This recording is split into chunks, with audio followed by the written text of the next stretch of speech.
Like if I actually as a know moron, you know what sharp angle is. is. You know what sharp angle is. See, that's the problem. It Yeah. looks, to me, I'd be like, yeah, that's slicing right through like a knife.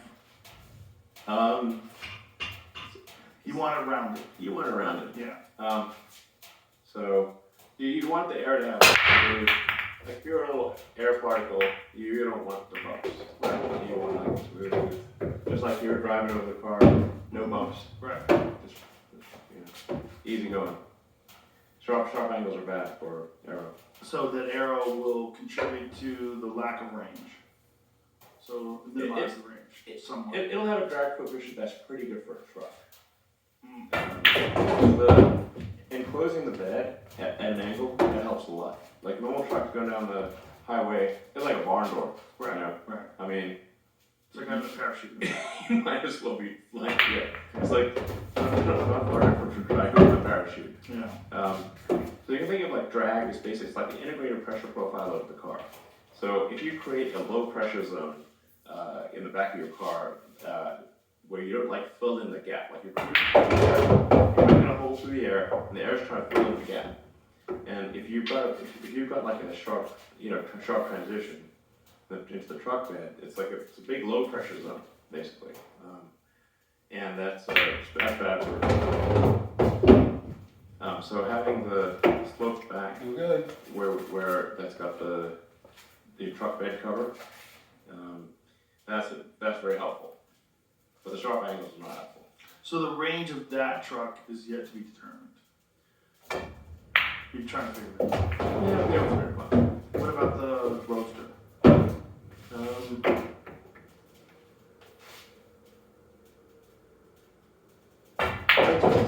We got to decide like what's actually the best product.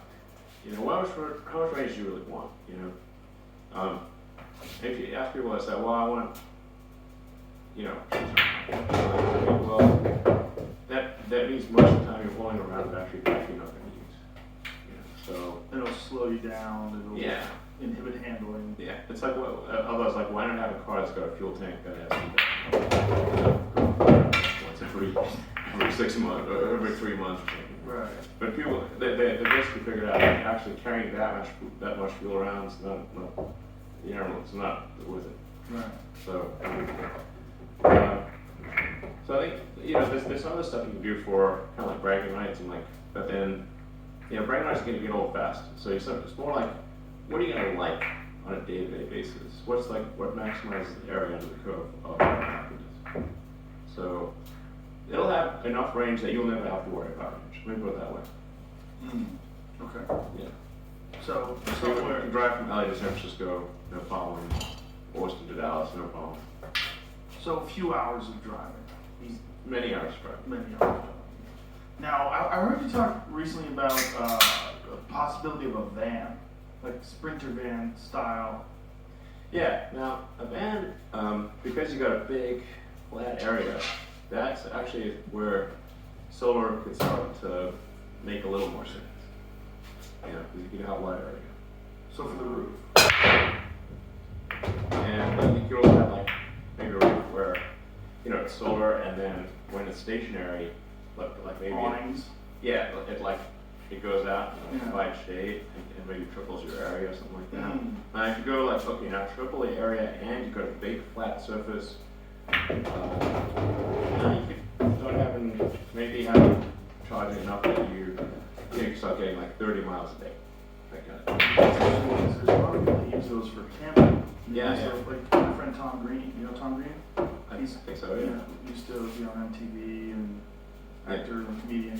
He's traveling across the country right now in one of those vans, like style van. I think you got a Ram, a Dodge Ram, for Sprinter van style. Yeah. And if you had something like that, and he has an awning that extends, and he's got a bunch of camping, and he does a podcast out of it. If you had something like that, I think that would be great. Like you could have like a van that just, even if the apocalypse came around, you can still ride. Yeah. And maybe you can even have some sort of an external tent that you could set up. It's just a solar tent. Yeah. That could juice you up during the day or something along those lines. Yeah. There's for solar, it's all about area. Yeah. Well, it's 200 plus. I don't understand that there's no Same way problem that's on gonna be mine. more efficient. No. No, I mean, the solar incidence is somewhat coincidentally roughly 1,000 watts per square meter, or in a 10-foot by like a 10 foot, there's 1,000 watts, and then that includes all the heating and everything. So they have said, okay, for photoelectric effect, you're going to capture photons within a certain band, and you're not going to get them all, because basically what happens with the photon, hits the electron and gets it to jump over a gap and run around to the other side. That's what happens with the photoelectric effect. It hits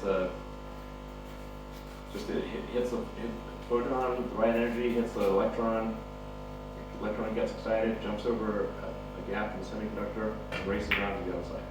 That's the electricity. That's what creates electricity. Woo! So, if they say, well, how are you going to get those, electrons at just right energy? What kind of photon incoming energy you've got? And I'm like, yeah, that's pretty much tops out around 80% efficiency for a silicon system. Now, if you have triple junction gallium arsenide, you do a lot better, but that's very expensive. So, if you talk about like, How much better could it do? yeah, like mid-30s, maybe 40, for a big price increase. But still not enough to actually power the entire thing. No, you're talking about any other stuff for practical purposes. How's it going to do? Because you can't have like crazy money stuff in a car. When you say big money, how much You know, more? like 10 times the cost. Oh, wow. Yeah. You don't see anyone. I mean, the only thing, like there's satellites that have like the triple junction gallium arsenide stuff. Yeah, but frankly, even for satellites, it's questionable. Like for our satellites, for That's another thing I want to talk about, Starlink. Starlink Well, not to end somewhere. semi-controversial.